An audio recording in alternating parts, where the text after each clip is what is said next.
I will tell them to understand the margin of the business before they decide to do it. When I look at assets or investments or businesses, that fourth thing, margin, is the thing that I'm looking for, number one, because it has to be able to make enough money that the effort and time that I put into it is going to pay me back handsomely. So I want high margin and I want it to lead to cash flow. If it doesn't lead to something that is a recurring income stream, I'm not interested in it. The secret to evaluating risk, in my opinion, is adequately answering this question. What is my worst day and am I okay with it?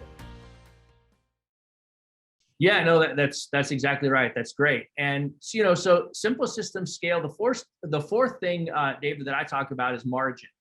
And people, I will tell people this, newer entrepreneurs or people looking at investments, I will tell them to understand the margin of the business before they decide to do it. I'm going to give you a perfect example.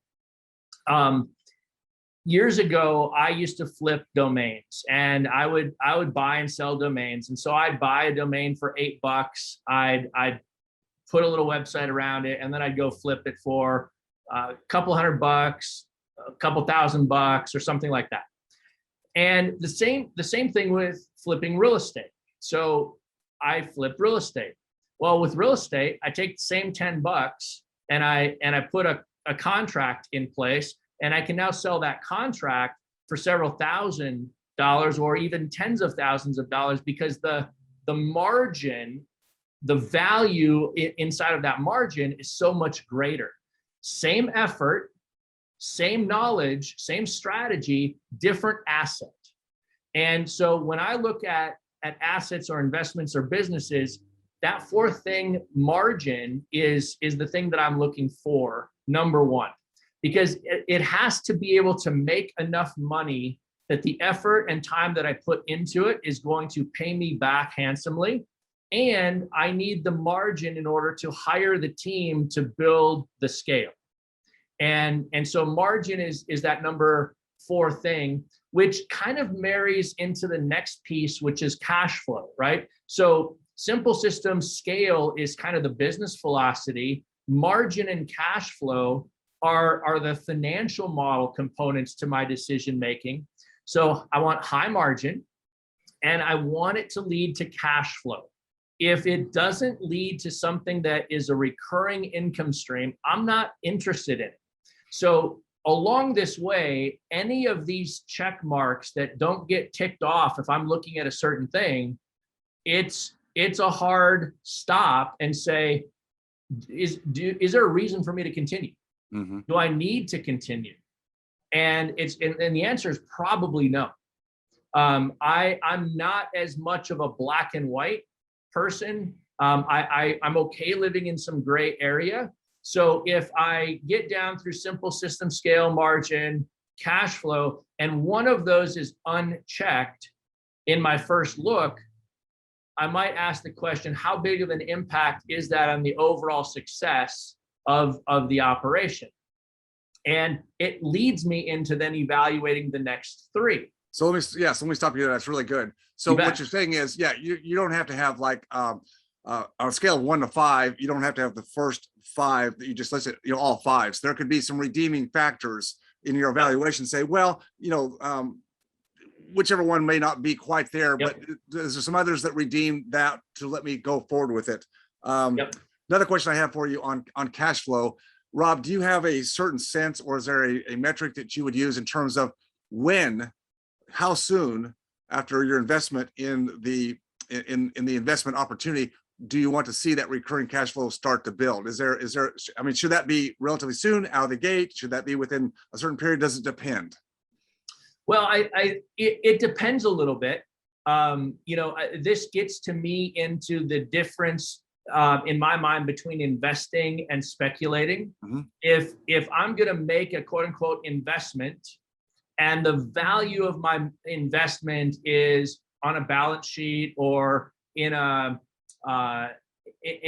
number of shares or membership interest owned, or in this project that's going to come to fruition in the future, I kind of look at that as a little bit more of a speculative play, because the cash flow comes in the future. Yeah.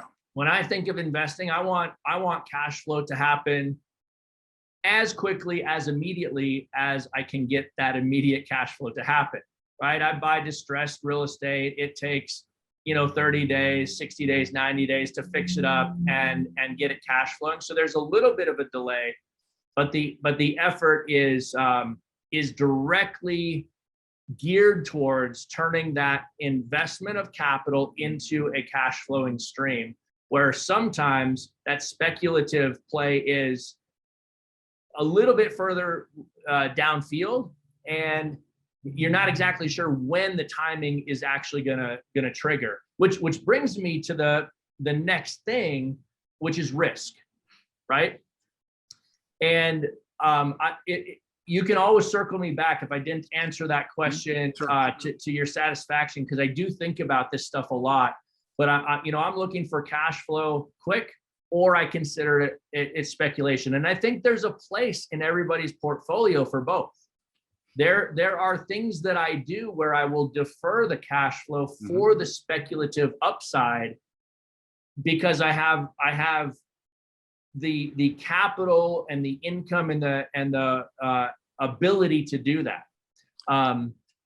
If I didn't have the ability to do it, I'd be focusing on cash flow much more aggressively and much earlier. No, that's perfect. That's where I was going to go, and you just answered my follow-up question. So that's perfect. Thank you. Awesome. Well, the next thing, number 6 is risk.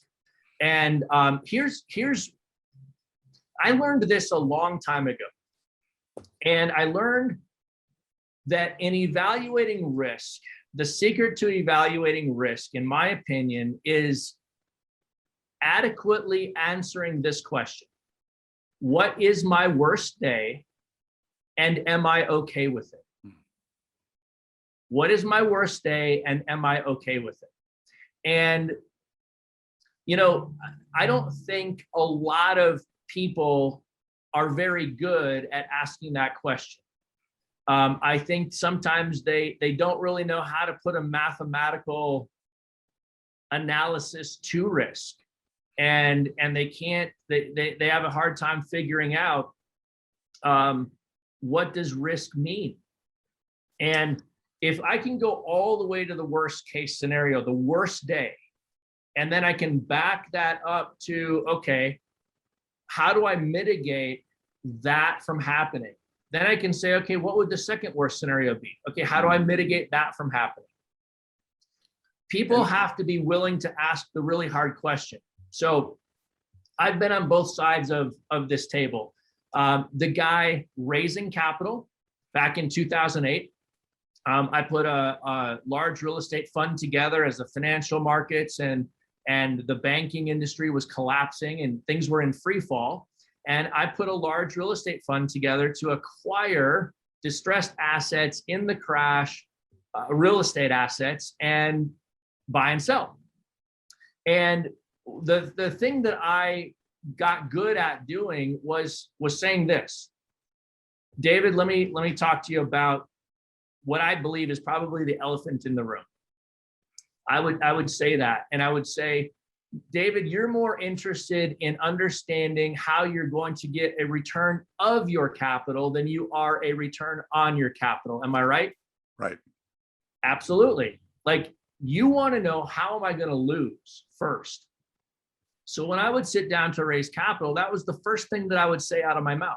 I would just pull the elephant out of the room, and I would say, I understand that you're evaluating this opportunity and me based on risk and based on losing everything.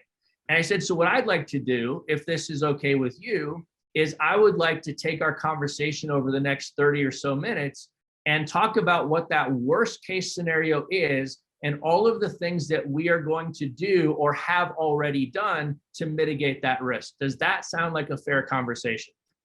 Yeah, that's perfect. And Rob, wouldn't you also say that the ability for one to evaluate risk, or for someone to understand, if you're explaining the risk factors, the elephant in the room to me, comes back to your number one premise of simplicity versus complexity. Absolutely. The more complex something is, Yep. If I don't have experience there and I'm looking at it, well, then how do I ask myself that question? What's the worst day? Well, I have no clue. It's too complex. I don't know. I can't understand it.